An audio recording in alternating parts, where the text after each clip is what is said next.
enfermedad parasitaria grave de origen endémico, transmitida por la hembra del mosquito anófele que produce el Plasmodium falciparum. Historia. La malaria se ha reconocido desde épocas muy remotas y en varios países antiguos: China, Egipto, Grecia, Roma y Macedonia. El descubrimiento del parásito lo hizo Luis Alfonso Laveran en 1880 y la transmisión a través del mosquito la demostró Ronald Ross en 1897. En América se hizo el primer tratamiento específico con la quina obtenida del árbol del género Cinchona. Desde épocas antiguas, la enfermedad fue reconocida desde hace más de 4.000 años y considerada como una verdadera plaga para la humanidad.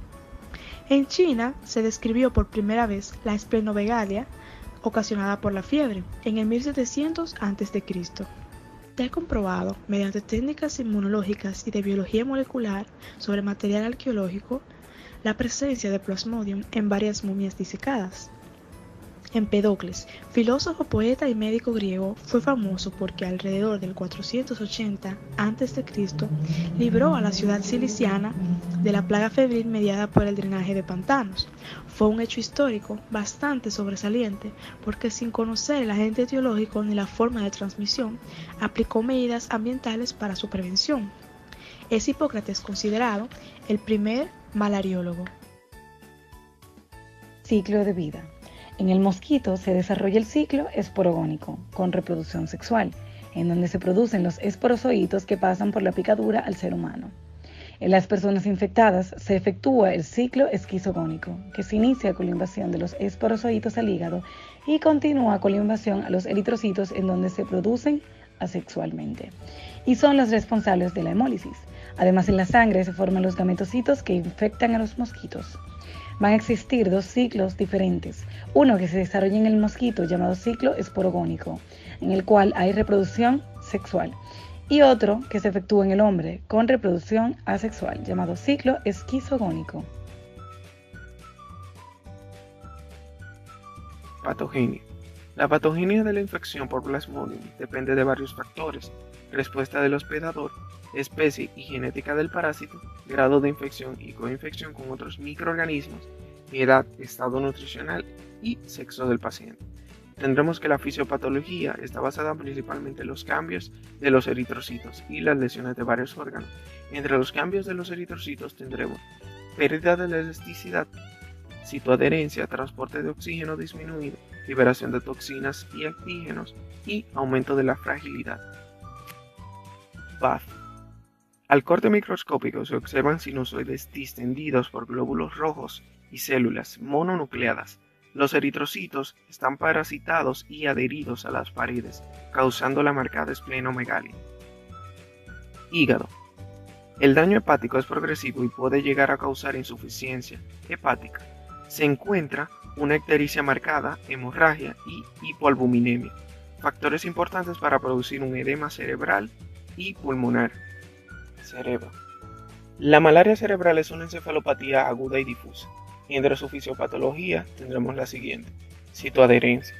Los eritrocitos parasitarios, al adherirse al endotelio vascular, llevan una obstrucción microcirculatoria. Además hay glicólisis anaerobia, la cual produce hipoxia. Mecanismos inmunológicos. La activación de la respuesta inmune resulta de la producción de citoquinas proinflamatorias. Las citoquinas y el factor de necrosis tumoral contribuyen al cambio bioquímico en el sistema nervioso central. Manifestaciones clínicas de la malaria. Estas dependen de varios factores como son la especie del Plasmodium, el número de parásitos y el estado inmunitario del huésped.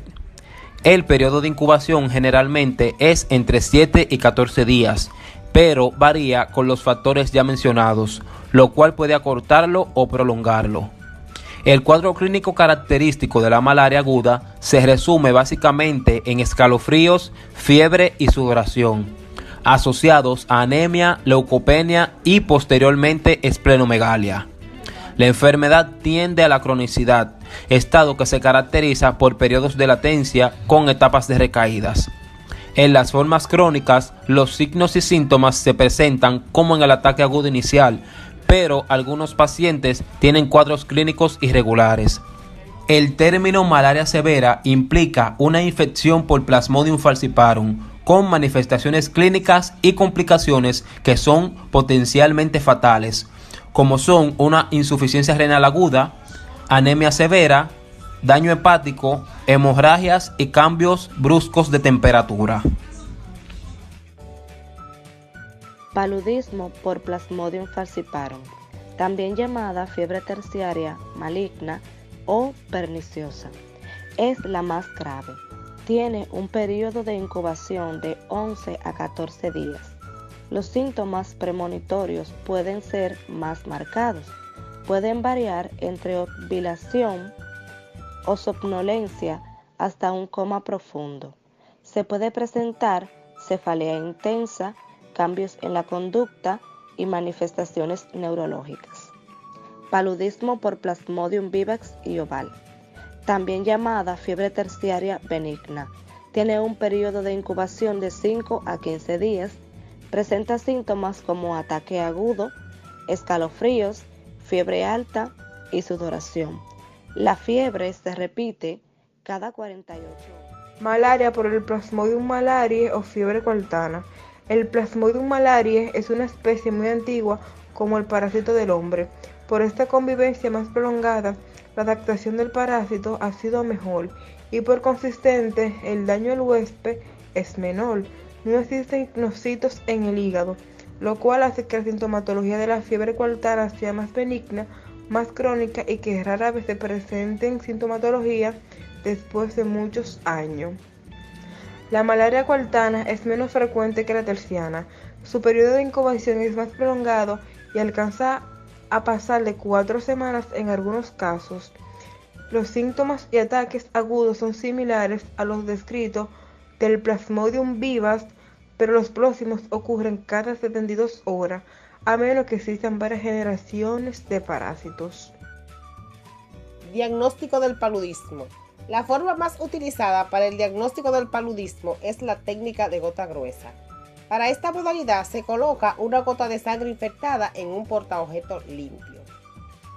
Con una segunda lámina se esparce una película muy fina de sangre, se deja secar, se fija, se colorea con ciencia y se observa al microscopio.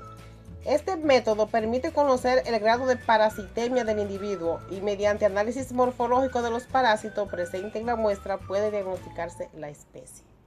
La técnica de PCR, reacciones serológicas y técnicas fluorescentes son otras pruebas de diagnóstico del paludismo.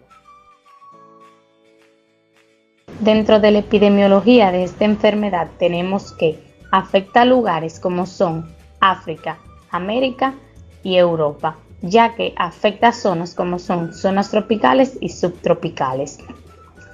En los principales casos se han registrado en lo que es África, en la cual se reporta el 90% de su población ha padecido de malaria y el 35% de la población que ha padecido de malaria ha muerto. Prevención. Como ya conocemos, esta enfermedad es transmitida por un vector, el cual es el mosquito.